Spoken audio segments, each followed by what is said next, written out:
Kalau dulu kita punya orang tua mungkin, dia petani aja bisa beli rumah, tapi sekarang kerja suami istri, belum tentu bisa beli rumah di pinggiran Jakarta. Jadi kita ini dibungkus sama kapitalisme, kerja kerja kerja, tapi kok makin susah gitu. Kalau bicara elit global, ada sesuatu yang paling ditakutkan sama elit global, Apa? yaitu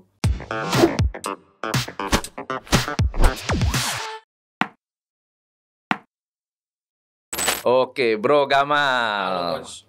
Halo Coach Ini Bob. namanya Pas Gamal, brandnya juga ganteng maksimal. Iya, jadi saya pengen kayak orang-orang luar negeri itu, Iya. namanya Ford jadi mobil Ford, Wis bener, Versace jadi Versace juga kan. Ya bener. harapannya nama saya juga jadi nama brand gitu kan. Oh ya, nanti lama-lama ada Hotel Gamal ya. Siapa tahu. Siapa tahu, Siapa amin, tahu. amin. Cerita awalnya bisnis Gamalman dari mana awalnya? Jadi awalnya saya tuh sekolah. Saya S2 di sekolah bisnis, dan kalau mau lulus mesti bikin bisnis. Ya kebetulan saya pakai skincare yang paling gampang sebenarnya bikin marketplace skincare, karena saya tahu nih mana yang bagus, mana yang enggak. Saya bisa bilang pada zaman itu saya di kaum cowok-cowok mungkin yang paling pintar lah bisa dibilang buat tahu skincare, karena zaman dulu tuh nggak kayak sekarang. Sekarang kan ya udah pada pintar lah. Jadi karena saya tahu banyak soal skincare menurut taraf cowok ya. Jadi kayak akhirnya saya bikin marketplace buat skincare. Cuman dulu tuh saya ambil brand dari India. Saya ambil buat pembeda, Coach. Karena kalau saya cuma jadi reseller kan banyak saingan itu. Buat pembeda saya ambil satu dari India. Saya pegang tunggal. Jadi ya saya jual itu India satu sama barang-barang lokal lain gitulah. Ini ngomongin skincare, kalau zaman dulu kan skincare identik dengan wanita. Kenapa kok cowok jualannya skincare? Karena dulu belum ada yang jual. Saya ngeliat nggak ada yang jual nih. Sebenarnya kalau kita tahu Brand apa tuh waktu itu, brand yang dari India? namanya Ustra namanya. Ustra. Jadi kenapa India gitu misalnya? India ini negara yang udah lebih maju soal skincare-nya dibanding Indonesia. Karena dia itu startnya udah dari tahun 2011 yang cowoknya nih. Sementara kalau kita tuh mungkin baru 4 tahun terakhir lah. Jadi lini produk mereka tuh udah banyak lininya, SKU-nya udah ada 20, 30. Jadi kenapa India? Karena udah maju duluan, plus harganya murah, nggak kayak Korea. Saya lihat kalau perempuan mungkin dia mampu beli yang Korea. Kalau cowok kan dia mampunya beli velg motor kan. Dia nggak mampu beli skincare gitu. Jadi saya cari yang murah ya India akhirnya gitu.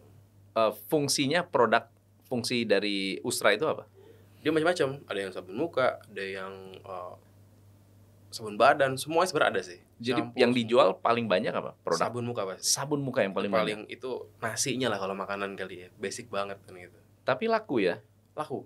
Dibandingkan dengan sabun muka lain seperti Biore atau Ustra ini kalau di marketplace dia itu 5 besar lah. Marketplace tapi ya, bukan offline. Kalau offline saya nggak tahu, saya nggak ada datanya. Kalau marketplace itu 5 besar lah. Jadi kalau mau untuk ngelawan brand-brand besar yang juga jual skincare pria, yang membedakan Ustra apa waktu itu? Tergantung. Jadi Ustra ini price point-nya beda sama Biore dan teman-temannya, karena Biore itu kan mungkin sekitar 40 ribuan. Iya. Ustra ini masuknya lebih ke indie brand yang memang fungsinya lebih. Jadi harganya itu 2 kali lipat sebenarnya. Jadi pasarnya udah beda banget sebenarnya, Coach. Dia itu punya fungsi yang lebih dari yang teman-teman FMCG gitu. Jadi masuk ke sana, jualan mau fokusnya ke skincare dan produknya adalah produk memang spesifik ke cowok kan. Tapi kenapa konten YouTube-nya ngomongin konspirasi? Itu baru jalan 7 bulan sebenarnya. Malah tapi booming banget loh. Itu saya naik 7 bulan itu 300.000 subscribers. Lumayan cepet. Sebenarnya awalnya karena bosan aja, nggak ada hobi nih. Orang kan hobinya mungkin main golf, saya nggak hobi main golf. Saya bingung hobi apa ya. Akhirnya saya mau ngomongin konspirasi, saya suka lah gitu. Sekaligus sebenarnya saya juga latihan storytelling. Oke. Karena kalau storytelling di skincare tuh kebatas. Ya saya pikir sekalian latihan, sekalian bikin konten yang saya suka juga kebetulan gitu. Berarti sebelum bicara konspirasi, bahas produk dong ya? Bahas produk. Bahas kegunaan dan seterusnya. Perkembangannya nggak kalau dibandingkan apple to apple dengan konspirasi jauh ya. Secara komen rasionya juga jauh, tapi ya nggak buruk tapi jauh memang. Jauh ya. Jauh. Oke. Jauh. Nah, kita ngomongin konspirasi sedikit nih. Boleh. By the way,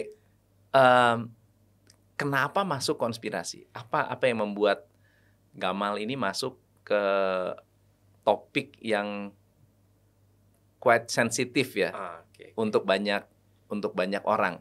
Kenapa ya? Sebenarnya saya suka, itu pertama sih.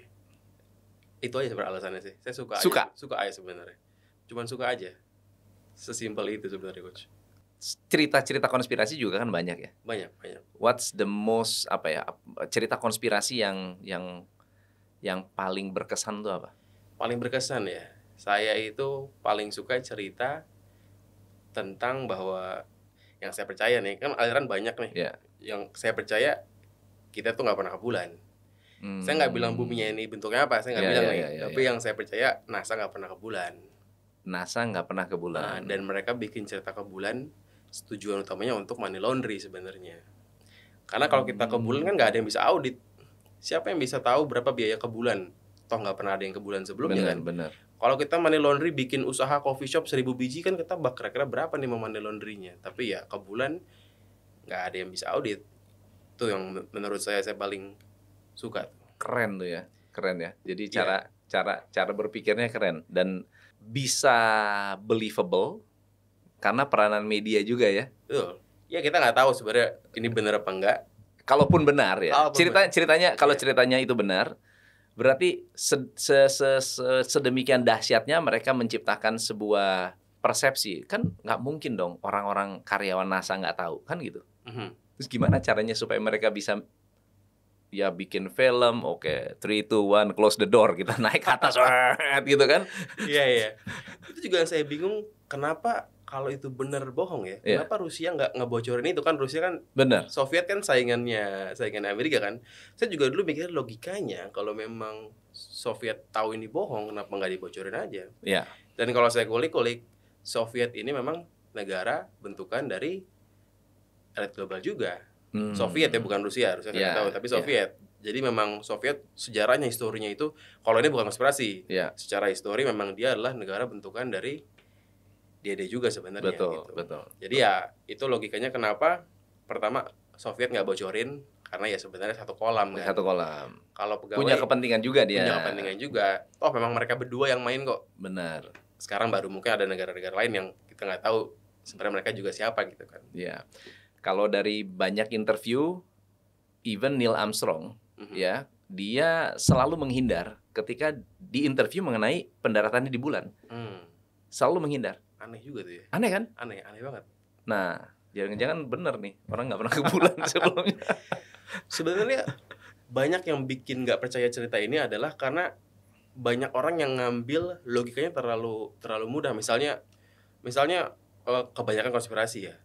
Kebanyakan konspirasi itu kalau orang-orang itu banyak yang bilang mereka itu pergi ke bulan supaya mau menghancurkan agama. Banyak yang bilang begitu kan. Ada alirannya begitu tuh. Tapi buat saya itu kok kayak kurang gitu ya.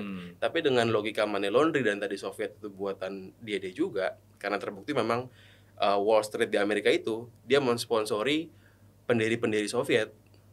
Jadi itu cerita yang masuk akal menurut saya gitu, logikanya. Ya untuk uang tuh ujung-ujungnya gitu. Iya. Tapi kan yang menjadi hebat ketika berbicara soal konspirasi adalah orang-orang yang terlibat di dalam office itu.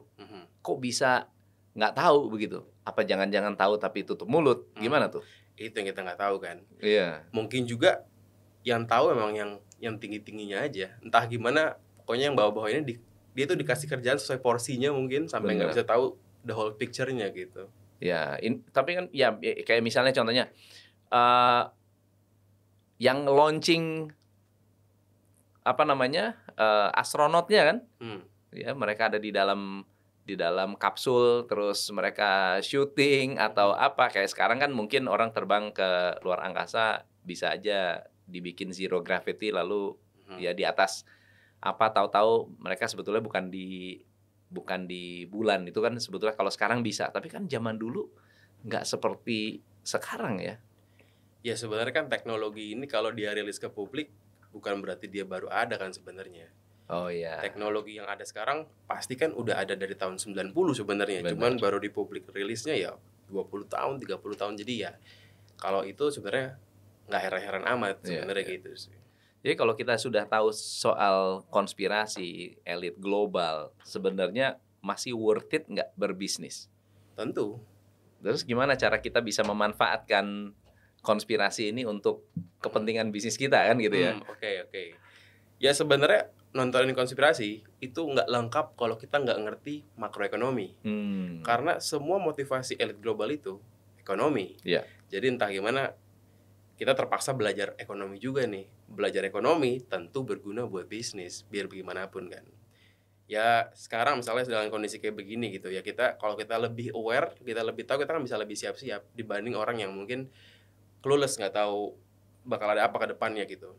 Sekarang ini mungkin saat yang tepat buat kita jual emas di dolar, karena dolar pasti bakal makin kuat sampai akhir tahun. Kalau beli emas sekarang pasti rugi karena pasti makin turun karena kan inflasi besar gitu. Banyak sebenarnya guna coach. Terutama belajar makroekonomi gitu sih.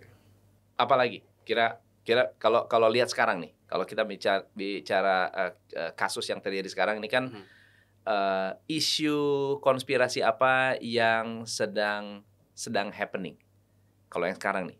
Misalnya contohnya pangan, kemudian mobil listrik, minyak naik, minyak goreng. Apakah itu bagian dari konspirasi atau what's the latest konspirasi yang kita harus being aware untuk kita yang umum lah? Ya. Lagi-lagi konspirasi ini kan kalau the latest ya, kita nggak tahu nih benar apa enggak. Benar. Tapi yang kalau kita dengar kita baca-baca, emang perang Rusia Ukraina itu memang sebuah settingan. Kita nggak tahu nih benar apa enggak sebenarnya kan. Kita nggak tahu Rusia ini siapa, Ukraina ini siapa, dan sebenarnya siapa lawan siapa kita nggak tahu. Apakah tujuan memang sengaja buat ngancurin pangan dunia? Bisa jadi. Dan soal minyak ini kan juga berhubungan sama Rusia Ukraina. Betul.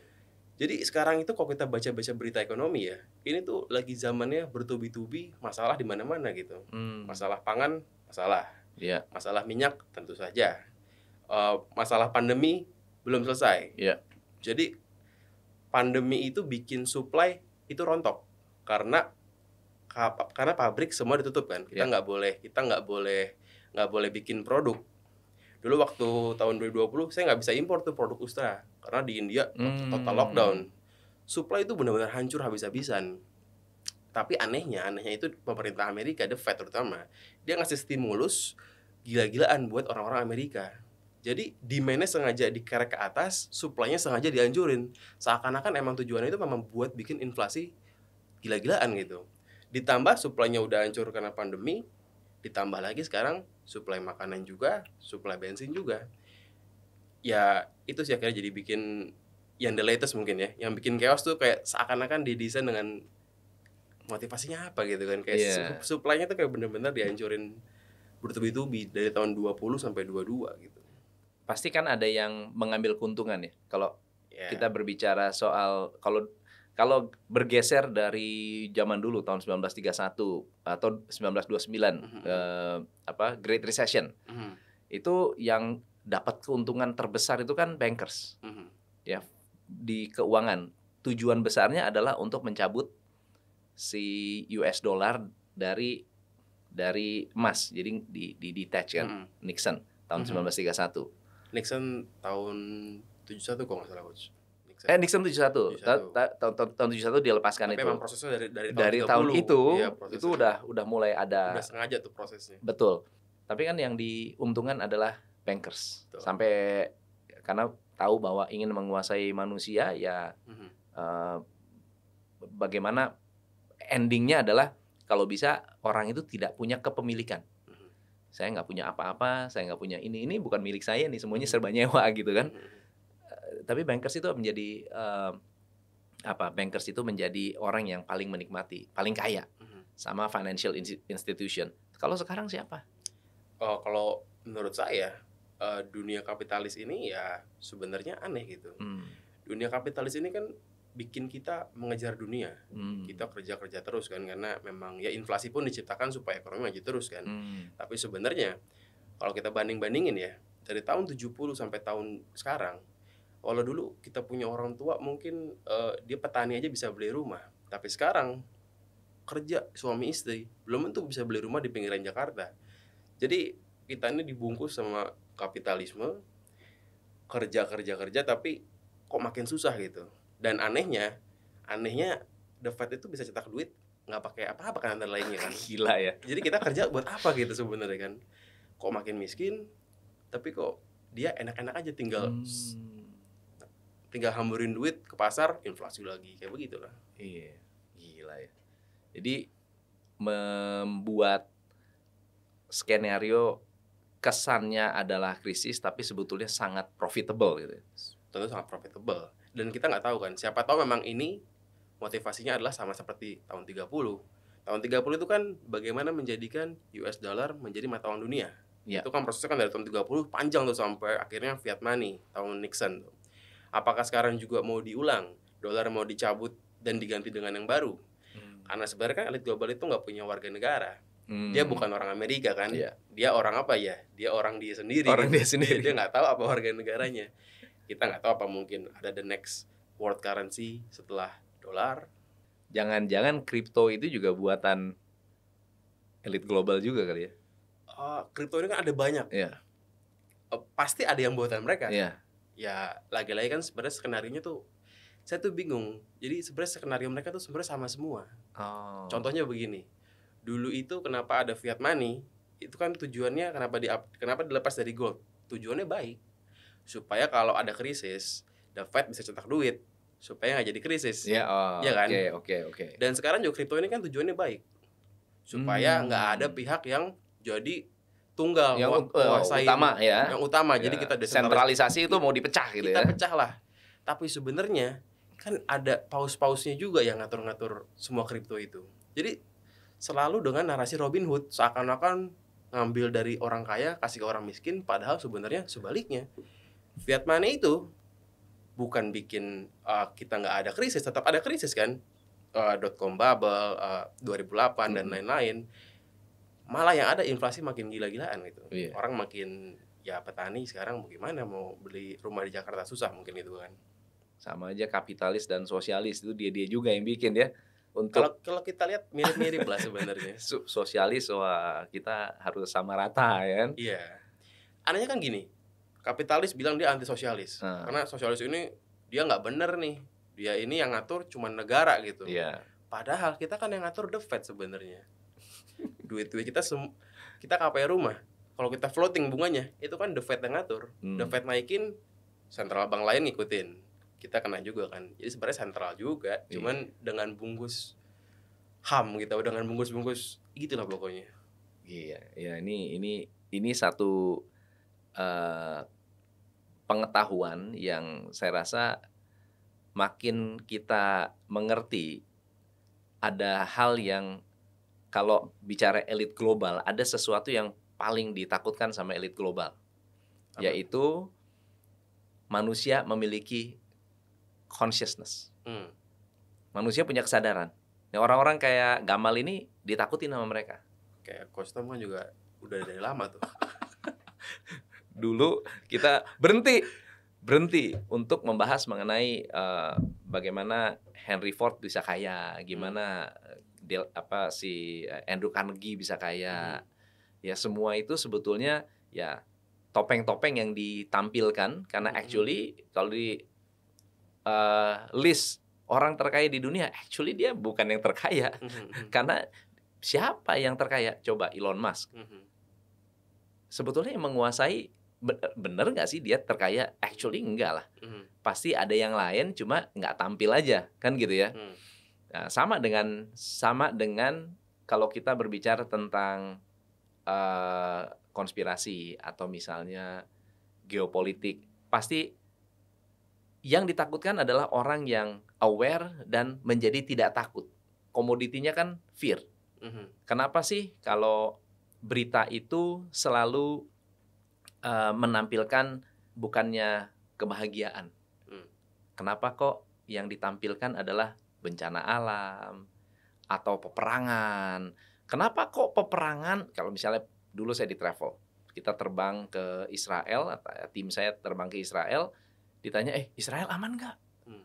Aman, baik-baik aja. Karena di berita kesannya kan parah banget. Kayak kita ada di Jakarta, ada kerusuhan, ya, atau ada demo lah ya. Buat media, demo itu adalah kerusuhan. Jadi di blow up sedemikian rupa seolah-olah ini adalah sebuah kerusuhan. Tetapi tujuan besarnya adalah fear.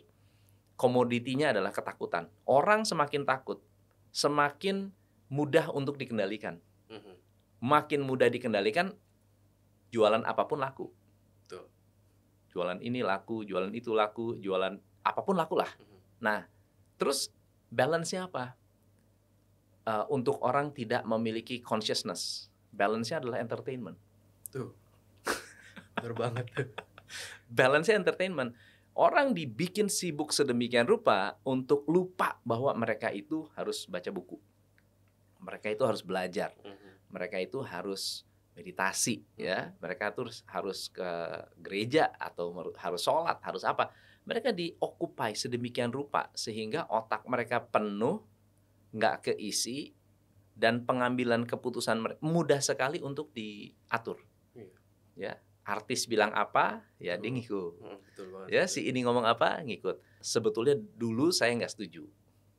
Dan cerita ini akan membuat orang, maksudnya mungkin ya sesuatu yang luar biasa, tapi buat yang terlibat di dalam elit global, mereka memang nggak suka dengan movement-movement seperti ini. Ini seperti orang-orang yang demo sebenarnya. Kita demo tapi dengan cara mengedukasi, gitu.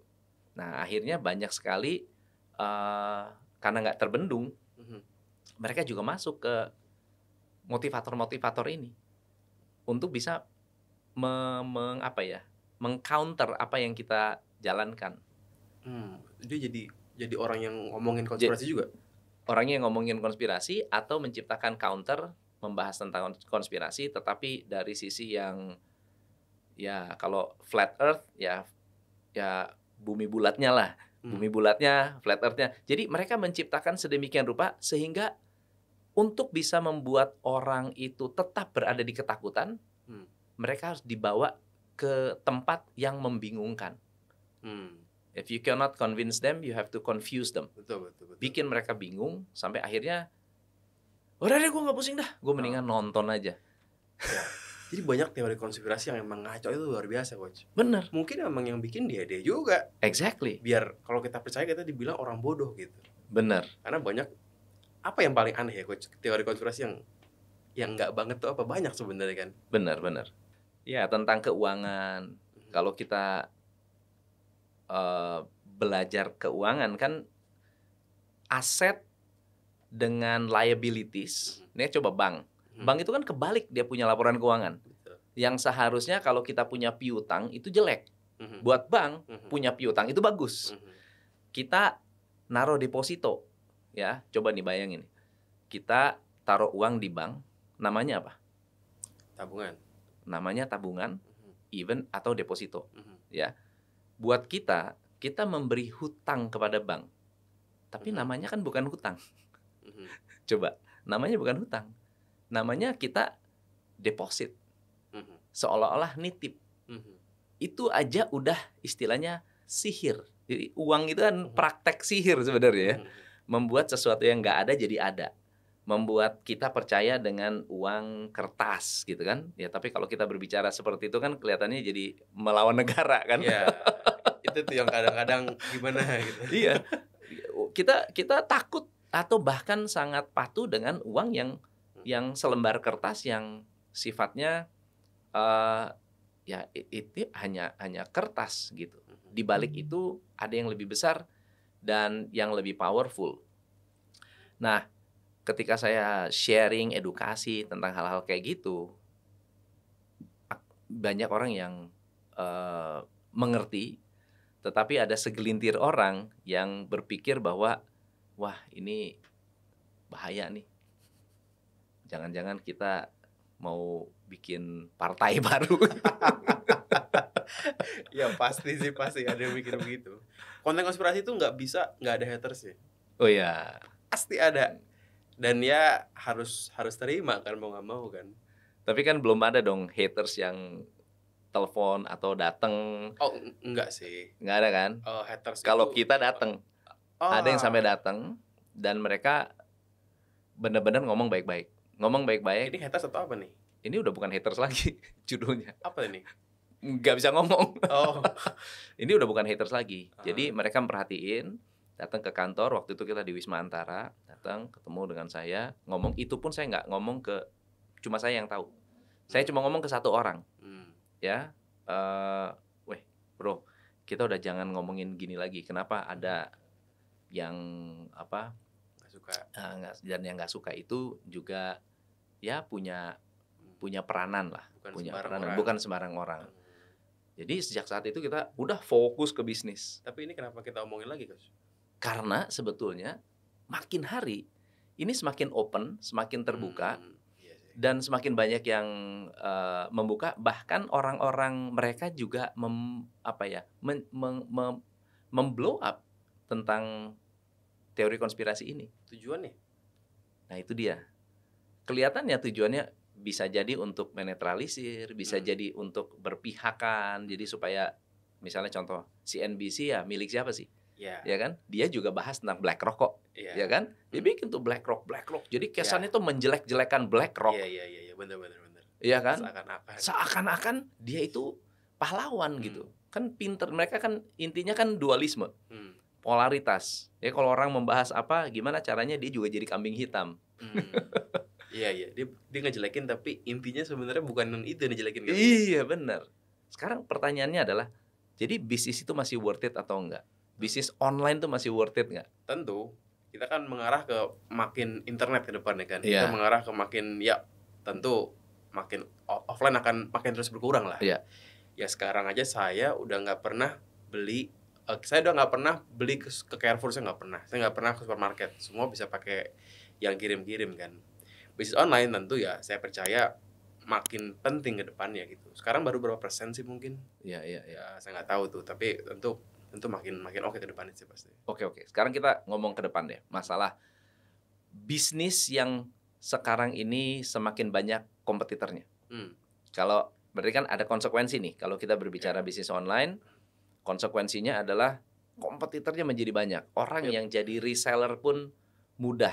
Tapi reseller pun, jadi makin banyak kita menciptakan reseller, berarti makin banyak menciptakan kompetisi.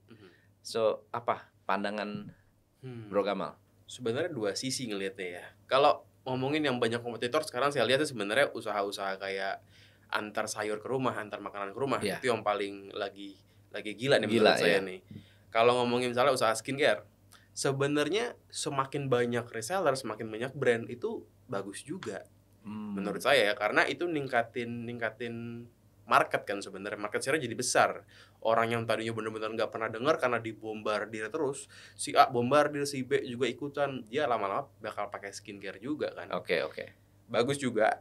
Ya persaingan makin berat pasti kan. Tapi punya 1% dari market yang besar itu kan lebih baik dibanding punya 10% dari yang kecil gitu. Jadi ya positif sebenarnya sih menurut saya. Oke. Terus gimana cara kita bisa bersaing? Jadi sebenarnya menurut saya ide itu kan sebenarnya murah ya. Semua orang bisa punya ide bikin skincare, kalau perlu bikin barang dengan ingredients yang sama gitu. Karena ya tinggal ke Maklon, bilang saya mau bikin kayak gini, benchmarknya tinggal dikasih, jadi pokoknya kan. Tapi kan gimana eksekusinya itu yang seninya sebenarnya kan. Belum tentu berhasil kalau eksekusinya nggak beres gitu. Jadi kalau kita mau survive ya memang eksekusinya harus benar-benar bagus menurut saya. Contohnya ya misalnya bikin brand identity yang benar, kita punya branding yang memang jelas, ya nggak ngikut-ngikut doang.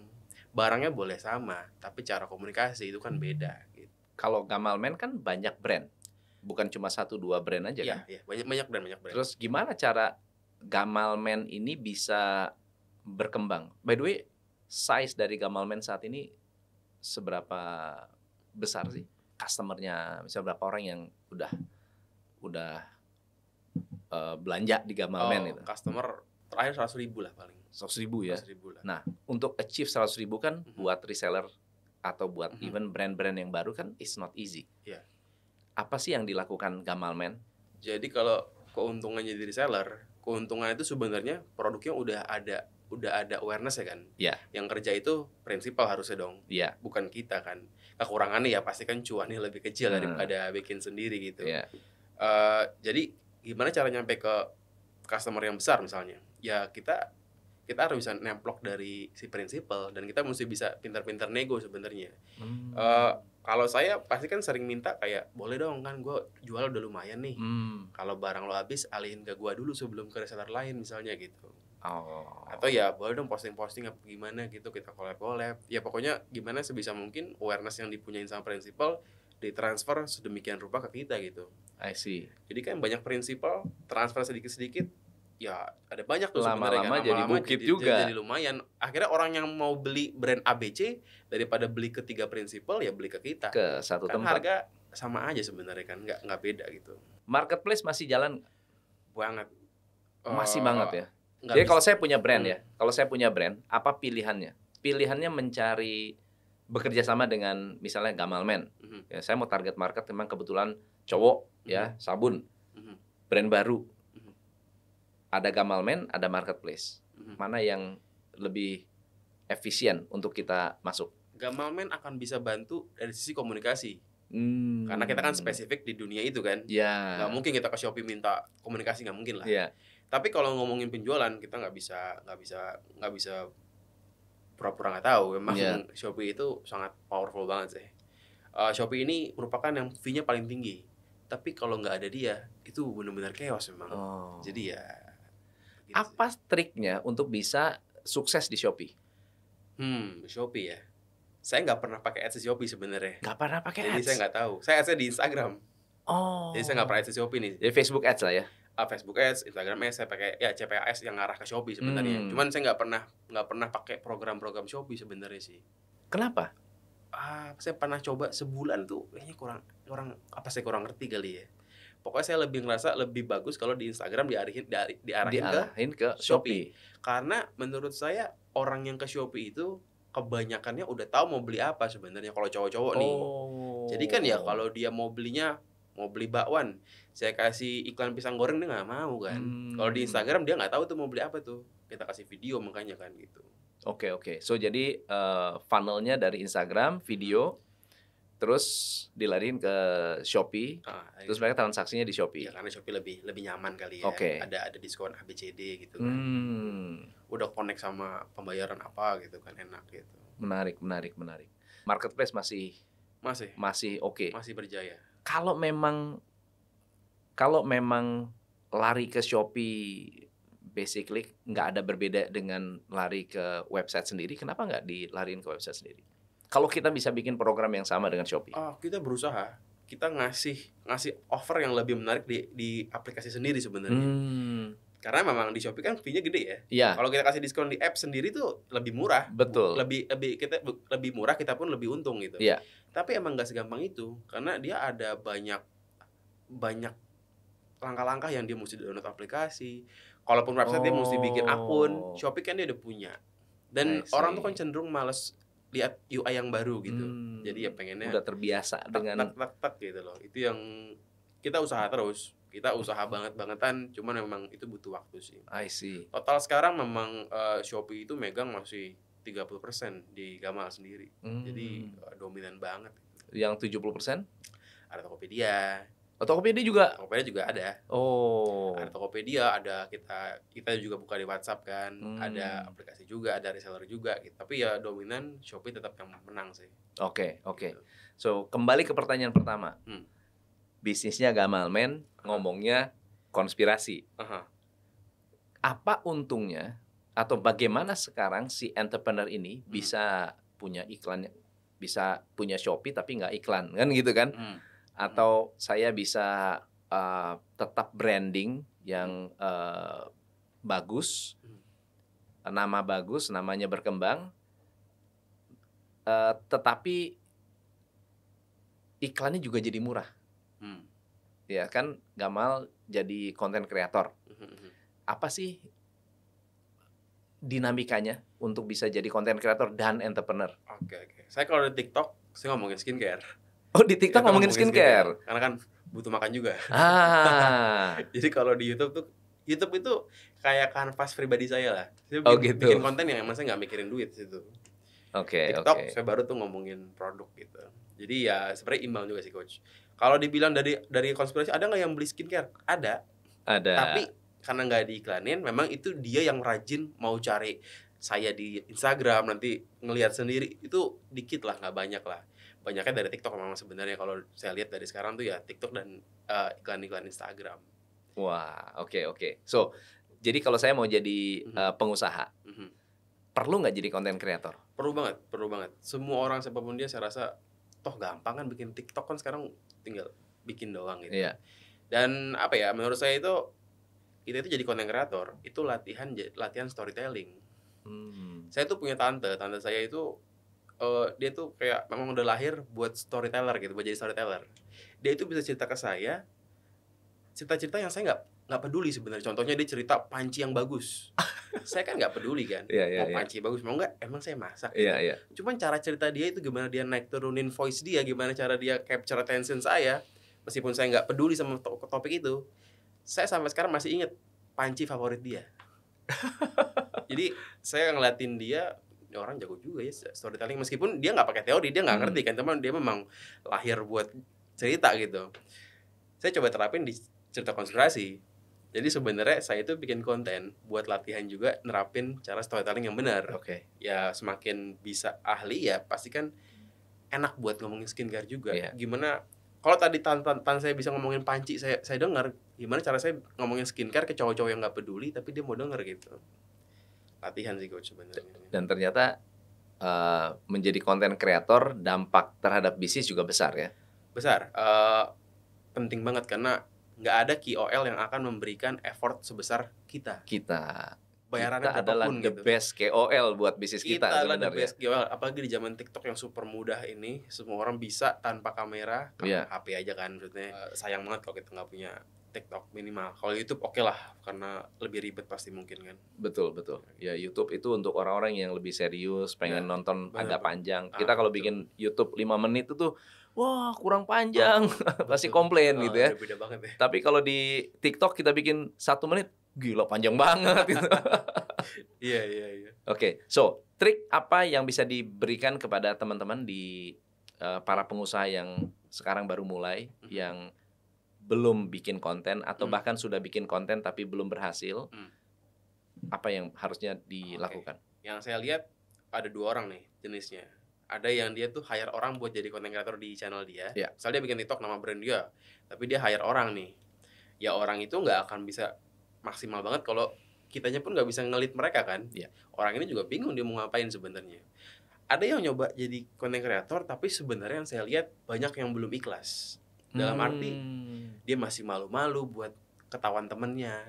Dia masih ya pokoknya masih ada perasaan malu lah. Kayak ngapain sih gue depan kamera, ini nggak gue banget nih, kayak gitu loh. Jadi kelihatan videonya pun kayak pengen buru-buru kelar. Kita kan bisa ngeliat kalau ini orang ngomong tapi pengen buru-buru kelar tuh kelihatan gitu. Pengen buru-buru kelar karena dia emang nggak nyaman, dia nggak ngerti atau gimana. Karena menurut saya dia belum ikhlas. Ya harusnya kan dia terima. Memang sekarang lu pedagang, lu harus terima nasib lu harus jadi content creator depan kamera.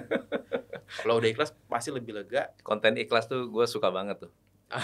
Terakhir nonton juga. itu nonton lah konten ikhlas. Yang belum nonton mesti nonton, itu konten bagus banget. Bagus banget. Jadi orang itu kalau menjalankan, misalnya kita bikin konten seperti ini ya, Gamal nggak akan maksimal kalau dia nggak ikhlas membuat kontennya, nggak maksimal juga ya, harus riset kan, buang waktu ya kan. Sama dengan kita berbisnis, kalau kita nggak benar-benar ikhlas, kita nggak bakal nyemplung ke bisnis itu, nggak akan serius, nggak bakal melihat seluk-beluk bisnis itu ya, nggak rela kalau misalnya rugi gitu, nggak rela kalau ngasih gratis ke customer. Tuh top tuh. Banyak sih teman saya punya usaha kopi, saya tanya lu ngopi nggak? Kagak sih. Enggak. Aduh gimana mau jadi usaha kopi kalau begitu, dia nggak ngerti kan. Tapi ya mungkin karena marketnya memang lagi besar, ya bikin aja gitu. Ya itu benar tadi kata coach bilang, dia nggak akan mau ngasih gratis misalnya, kan dia nggak tahu ujungnya apa gitu. Bener. Dia nggak tahu end game-nya apa gitu kan. Bener. Itu sih. Ya dibandingkan dengan business owner yang mereka passionate banget dengan, misalnya saya ada klien di Bandung, dia passionate banget dengan kue. Dia undang orang, lu makan kue ini enak ini, lu coba deh. Udah deh, lu nggak usah bayar, pokoknya memberikan pelayanan seperti itu yang membuat orang tuh happy banget dengan melihat orang tuh makan happy. Gimana? Menurut lu enak gak? Kurangnya apa? Ya kurangnya apa? Kasih dong feedback. Kurangnya apa? Oh kurang ini. Wah thank you. Jadi dia kasih gratis, dapat feedback, belajar, sukses lu. Meskipun kayaknya rugi kelihatannya ya. Meskipun kelihatan rugi dan hebatnya nggak bisa bikin kue. Bisa bayangin nggak? Kok gitu? Ini orang nggak bisa bikin kue, tapi dia suka. Dia cuma suka banget ngelihat orang, ih ini kue bagus ya, kok bisa ya? Cari resepnya, suruh orang bikin, suruh karyawan bikin, belajar dari YouTube ini. Lu coba deh bikin apa? Kue sponge cake misalnya, sponge cake nih coba lu bikin, bisa nggak ya? Coba lagi. Itu dia terlibat di kitchen meskipun dia nggak bisa bikin kue. Undang orang untuk makan. Hebat ya. Undang orang untuk makan. Itu omsetnya gede banget.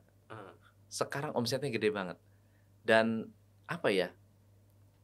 Passion dia itu di seni. Dia itu orang seni. Dia suka kue yang gambarnya bagus itu maksudnya? Enggak, dia suka gambar. Dia tuh bikin tahu nggak kalau dulu tuh ke resto-resto ada makanan mini-mini yang palsu tuh. Makanan palsu, kayak kalau kita ke restoran Jepang bikin makanan palsu. Betul, itu dia jago bikin itu. Iya, bikin paham mika-mikanya itu. Dami-dami itu. Dia pakai gel, pakai apa, nanti dibikin mie, bikin apa. Itu jago banget. Saya ada tukang gorengan, jadi dia kasih saya kayak replika tukang gorengan segini, isinya itu pisang goreng, batagor, segala macam, itu mini-mini mirip banget. Itu dia jago bikin begituan. Dia suka kreasi-kreasi. Sampai bikin kayak warung kecil, ada pop mie-nya, ada apanya, kecil-kecil mini-mini, itu jago banget.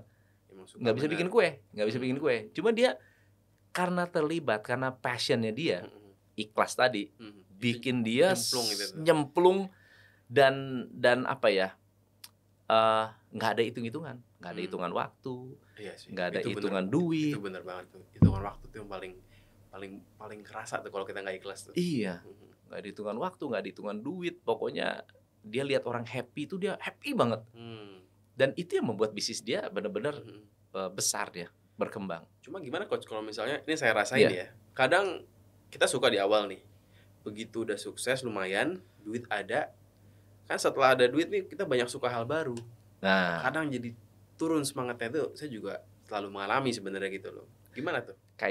Kalau kayak gitu, ini kan manusia itu drivernya adalah goal sebenarnya. Ya kalau goalnya kecil, ya drivernya pasti kecil. Sama seperti kalau goal kita mau pergi ke Bali, udah nyampe Bali, udah nggak ada lagi, udah mau ngejar apa lagi, ya udah nyampe, ya udah santai lah, kita relax. Jadi orang-orang seperti itu seharusnya dia reset goalnya. Nggak salah loh, mau punya bisnis banyak tuh nggak salah. Tapi yang salah adalah ketika dia nggak punya goal yang gede. Makanya goalnya harus gede, berpikirnya harus gede. Akhirnya malas atau tidak, dia harus based on goals. Gue malas dengan bisnis ini karena gue punya goal yang lebih gede dan ini akan lebih menghasilkan. Ya nggak masalah. Goal ini apakah harus selalu soal uang? Nggak harus uang. Nggak harus uang, malah lebih gede dari uang. Seharusnya goal itu ada dua ya. Goal yang short term, ya short term berarti yang ya harus kita achieve secara economical, ya omsetnya, ya profit, ya oke lah. Tetapi ada yang beyond uang. Beyond uang berarti sesuatu yang kalau kita mikirin itu semangat kita kebakar lagi. Bisa jadi buat setiap orang beda-beda. Mungkin ada yang berpikir tentang keluarga. Ya, gue mau bawa anak gue kemana? Saya mau anak saya sekolah di mana? Mungkin itu lebih lebih meaningful goalnya. Tapi ada juga yang lain ya, yang sifatnya ambisi. Saya mau menguasai dunia ini. Saya mau menguasai market ini. Dulu gue pernah dihina, gue nggak mau lagi dihina kayak gini lagi. Itu bisa menjadi sebuah goal yang ambisius dan bikin orang itu bisa lebih sakit sebentar atau capek sebentar istirahat, tapi abis itu besoknya bangun lagi gitu. Jadi dendam tuh motivasi yang bagus ya sebenarnya. Oh, berat tuh. Itu bagus tuh sebenarnya. Bagus banget Iya, sebenarnya. Setuju sih. Jadi kita perlu memanfaatkan semuanya.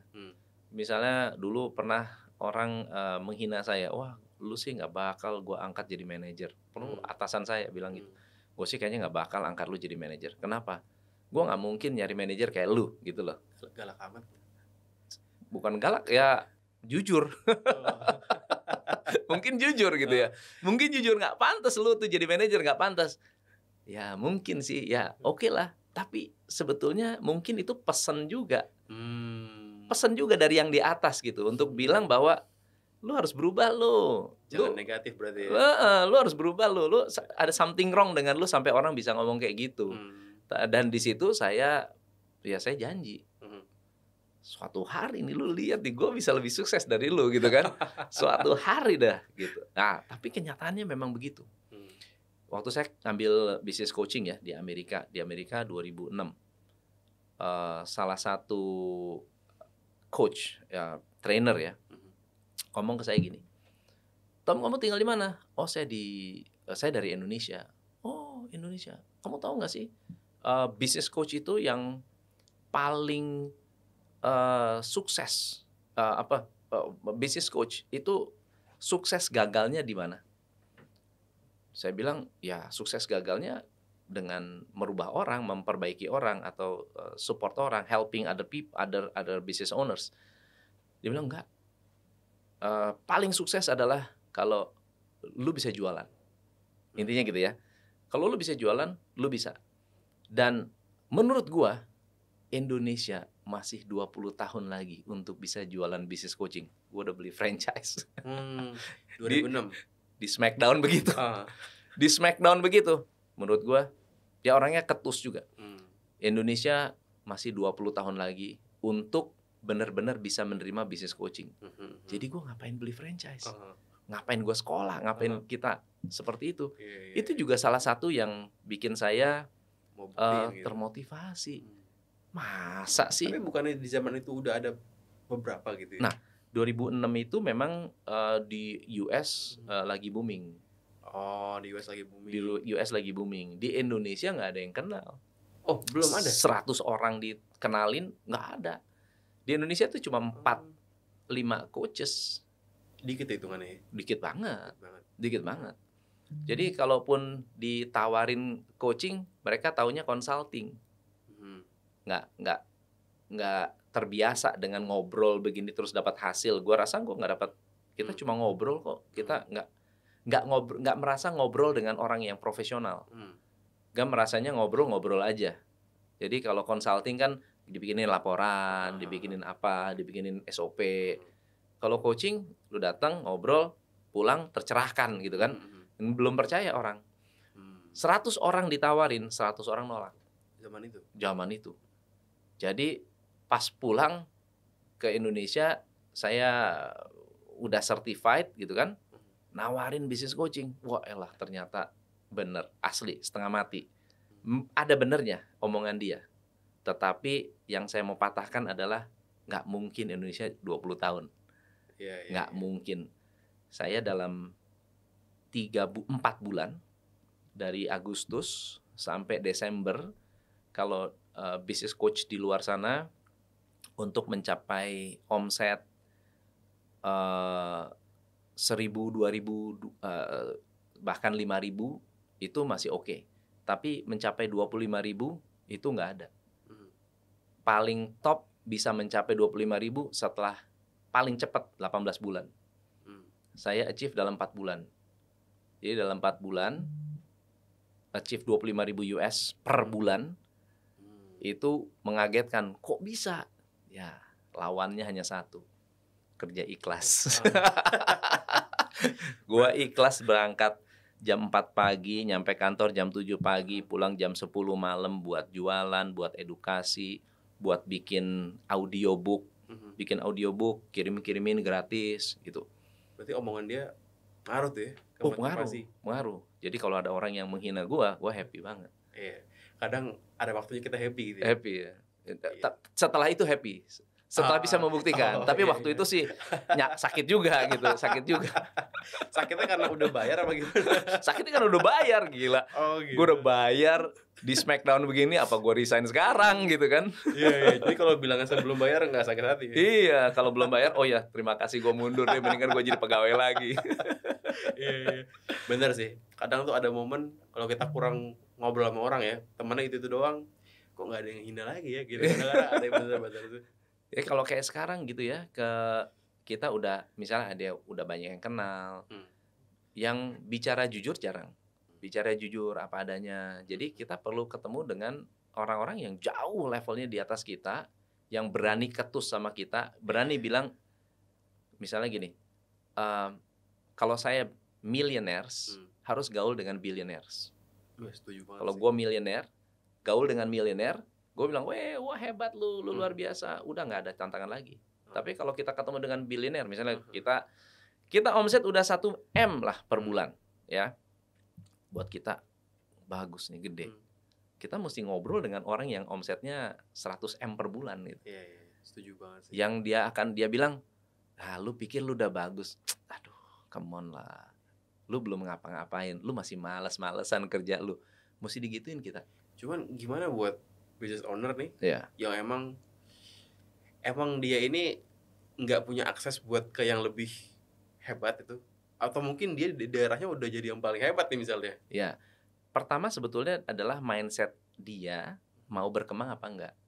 Biasanya orang yang sadar dia punya potensi tapi belum terbuka akan mencari business coach. Cari business coach, karena coach akan challenge. Gue kan nggak ada kepentingan nih bilang sama Gamal, Mal, lu masa bisnis lu gini-gini aja? Kita lebih berani, makanya saya cari coach.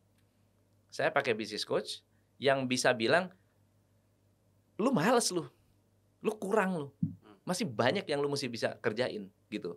Yang istilahnya yang bisa ngomelin saya gitu, bisa marahin saya, yang masih bisa ngasih tahu bahwa, you're not good enough lu not good enough lu. Kalau gue kan bilang, gue good enough kok, gue udah cukup, ya. Nah, lu nggak good enough. Lu masih banyak orang yang bisa lu tolong. Masih banyak lu bisa nolongin orang dengan cara-cara lain. Lu terlalu egois lu sekarang. Gitu. Udah nyaman kan? Nah, cari orang yang seperti itu. Mungkin nggak bisa buka akses. Kalau tidak bisa membuka akses, mungkin jadi konten kreator menjadi salah satu cara ya. Bener banget. Entah gimana tiba-tiba punya teman aja. Iya. Bener banget. Itu setuju banget sih coach. Siapa yang sangka loh kita bisa ketemuan begini. Bener banget. Bener. Itu kenapa orang semua mesti jadi content creator sih. Bener. Di TikTok tuh banyak orang yang tadinya tuh nobody, bener-bener nobody. Iya, gila kan ya. Tiba-tiba 1 juta. Siapa nih, kita nggak tahu. Bener. Gitu. Satu itu. Terus misalnya kita punya podcast. Ini gua nih the first podcast. Ya. Ini tamu pertama gue nih. Keren banget kan? Kalau gue nggak bikin podcast, mungkin nggak bisa ngundang orang-orang terkenal, mungkin orang-orang hebat gitu. Nah, sekarang kebetulan podcast ini lagi dan orang bisa bersuara ya di podcast itu. Mereka boleh ngomong apa adanya, boleh bercerita. Tapi kalau nggak jadi konten kreator nggak ada kesempatan. Betul sih. Coba kita datang ke misalnya Helmi Yahya, Bang, gue mau interview. Siapa lu gitu kan? Tapi kalau kita bilang, Bang, gue punya podcast. Oh siap, gue datang. Itu. Iya. Ya saya jadi ngebayangin tuh ada yang datang beneran mau minta interview. Ya omong siapa? Ya bener sih. Konten kreator itu wajib lah. Udah wajib gampang kok. Ya apa susahnya sih? Cari yang kita bisa omongin itu kan di TikTok minimal gitu. Kalau nggak ada yang bisa diomongin ya minimal omongin apa yang kita lakukan sehari-hari. Ada banyak kok orang yang ngomongin rumah 2 gubuk kan, dulu kan ada tuh. Rumah saya gubuk tapi saya bikin konten gitu kan. Ini rumah saya tinggal di sini. Ini sawah saya. Jadi konten juga loh. Anak kecil nanti. Ngetop juga. Jutaan juga view-nya. Gila. Gak nyangka kan padahal. Gak ada yang nyangka. Itu dia sih. Gojali everyday, coba siapa yang nyangka kalau cuma foto doang bisa jadi miliarder ya kan? Cuma tadi ya gimana ikhlasnya gitu kan. Nah, benar. Ikhlas juga ya, foto tiap hari, capek juga itu. Iya, gila 5 tahun loh. Oh, capek juga itu. Iya, 5 tahun foto selfie disimpan foto selfie simpen. Itu kan disusun sedemikian rupa untuk bisa chronological kan. Itu ikhlas banget tuh. Ya, bener, ikhlas banget. Bener. Wah, gila. Oke. Mal, thank you banget nih. Sebetulnya banyak banget yang pengen gue bahas tentang konspirasi sih. Cuma kita lebih baik ngomongnya offline aja. Aman kan itu? Aman lah, aman. Ya bentar lagi kita harus cari orang legal ya. supaya nggak ada yang mensomasi ya kan. Iya. Kalau Dedi kan dia sampai bikin acara somasi sendiri gitu. Iya. Tapi pembicaraan hari ini benar-benar eye opening banget mengenai ya konspirasi, mengenai pentingnya kita mengerti makroekonomi, pentingnya kita menjadi orang yang memiliki awareness dan akhirnya bisa mengambil peluang, kesempatan. Ya sebetulnya intisari dari entrepreneurship kan bisa melihat problem, lalu kemudian menyajikan solusi dan kita ambil untung dari situ. Dan salah satu cara yang kuat adalah become a content creator, sekalian berbisnis, dan jangan lupa harus ikhlas. Ya. Mantap, betul tuh. Thank you banget juga udah diundang nih. Jadi nggak nyangka juga bisa kenal juga sama coachnya jadi. Thank you so much, Gamal. So, thank you. Ada pesan buat teman-teman yang ada di luar sana? Oke, paling pesannya kalau mau dagang, endorse yang paling murah adalah beli kamera dibanding bayar orang gitu kan. Beli kamera, bikin sendiri, ya edit asal-asalan dulu lah. Itu endorse yang paling murah karena Gamamen itu setahun pertama nggak pernah ads sama sekali. Jadi tahun kedua baru kita mulai ads. Karena udah stuck tuh, tanpa ads kan udah stuck di angka berapa gitu misalnya, baru kita ads buat naik lagi gitu. Jadi ya buat proof the concept, buat proof the business ini bener apa enggak, ya jangan endorse yang mahal-mahal dulu, ya endorse diri sendiri dulu, cara beli kamera sih gitu. Sama mungkin beli skincare biar pede di depan kamera. Exactly. Gitu. Yang mau cek gamal.man boleh. atau ke ya gamal.man dulu deh. Nanti kalau mau kontak Gamal langsung ya. Nomor telepon nanti ada di deskripsi. Sip, mantap. So, jadi teman-teman, thank you so much yang sudah hadir. Sampai ketemu di Behind the Business berikutnya. Saya Tom MC Ifle. Salam pencerahan.